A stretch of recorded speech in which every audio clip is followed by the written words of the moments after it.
વિદ્યાર્થી મિત્રો, આપણે આજે જોઈએ છીએ કે તમામ વિશ્વના દેશો છે, વિકાસશીલ દેશ હોય કે વિકસિત દેશ હોય, તમામ એકદમ ફાસ્ટ પોતાના દેશની આર્થિક વિકાસ કરવાની અંદર, આર્થિક વૃદ્ધિ કરવાની અંદર સ્પર્ધા લગાવી રહ્યા છે। એટલે કે ખૂબ જ ઝડપથી તમામ દેશ વિકાસ કરી રહ્યા છે।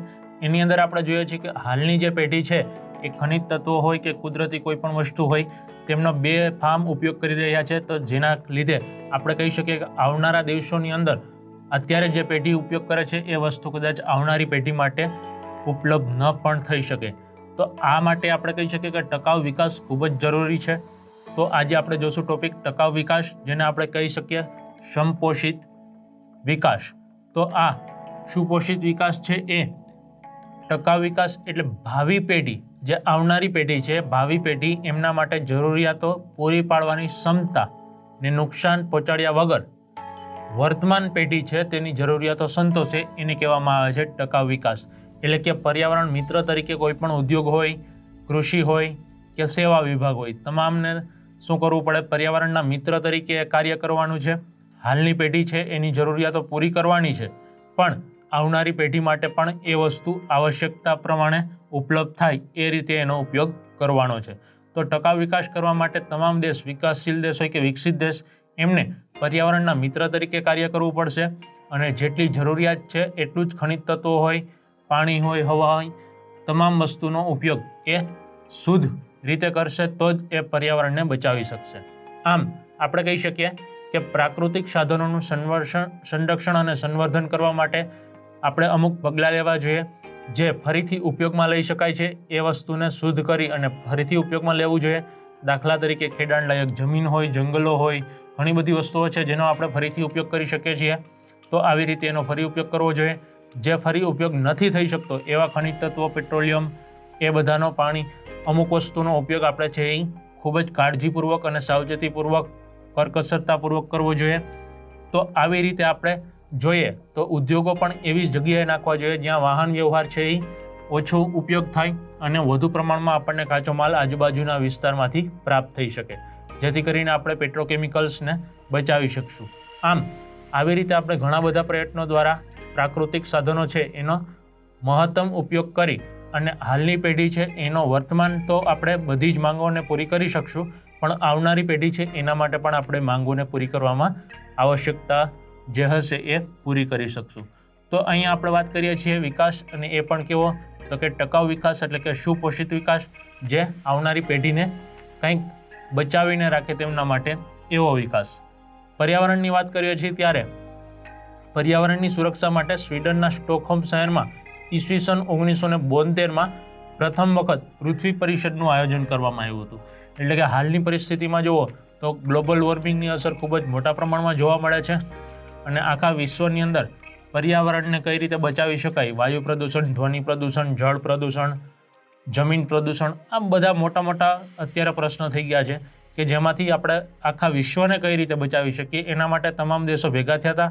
સ્વીડનના સ્ટોકહોમ શહેરની અંદર 1972ની અંદર પૃથ્વી પરિષદ યોજાઈ અને તમામ શહેરો છે, મોટા મોટા શહેરો, જે દેશોના મોટા મોટા શહેરોની અંદર મોટા પ્રમાણમાં પ્રદૂષણ ફેલાય છે એની એક સૂચિ જાહેર કરવામાં આવે છે અને એને જેટલું શક્ય એટલું પ્રદૂષણને ઘટાડવાના પ્રયત્ન કરવામાં આવે છે। તો આવી રીતે દર પૃથ્વી પરિષદની અંદર શું કરવામાં આવે છે? અલગ અલગ દેશો પર નિયંત્રણ લઈ આવી અને વિશ્વની અંદર જે પર્યાવરણ છે એને બચાવવાના કાર્યો થાય છે। પર્યાવરણની સુરક્ષા માટે ભારતે લીધેલા પગલાં શું છે? તો એની આપણે વાત કરી લઈએ।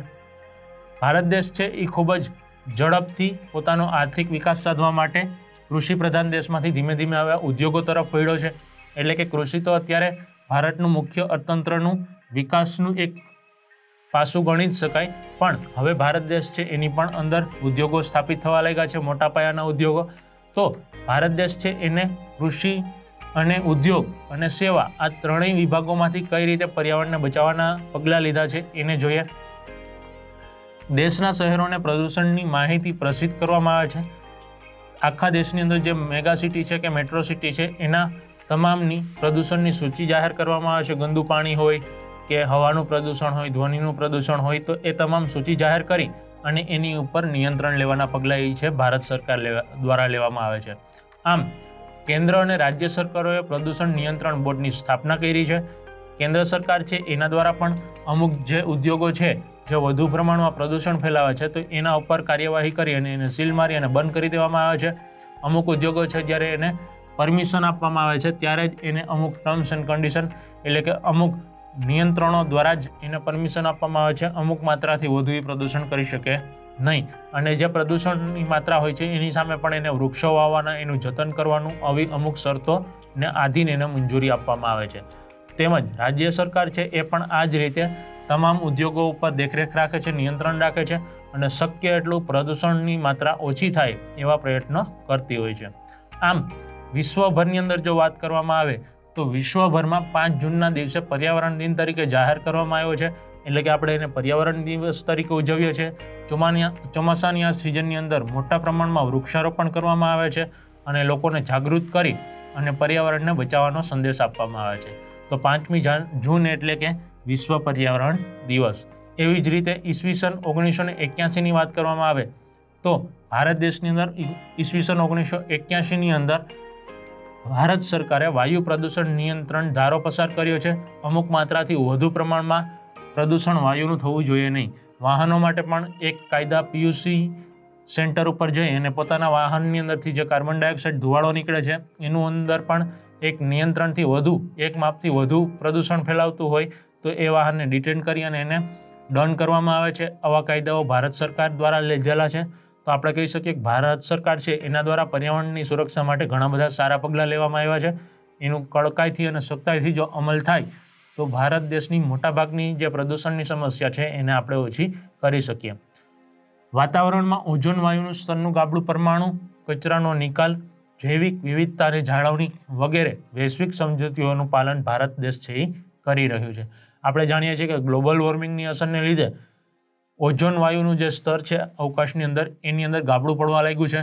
તો આ ઓઝોન વાયુના ગાબડાની અંદર ઓછું પ્રદૂષણ ફેલાય અને પરમાણુ કચરો જે હોય છે, જે ઇલેક્ટ્રિક પાવર માટે કે અલગ અલગ પ્રયોગો માટે આપણે ઉપયોગમાં લેતા હોઈએ છીએ, એ પરમાણુ કચરાનો યોગ્ય નિકાલ કરવો, જૈવિક વિવિધતાની જાળવણી પણ વગેરે આ જે વૈશ્વિક સમજૂતીઓ થઈ પૃથ્વી પરિષદની અંદર એ તમામ નિયમો અને નીતિ નિયમોનું પાલન ભારત દેશ સારી રીતે કરી રહ્યું છે.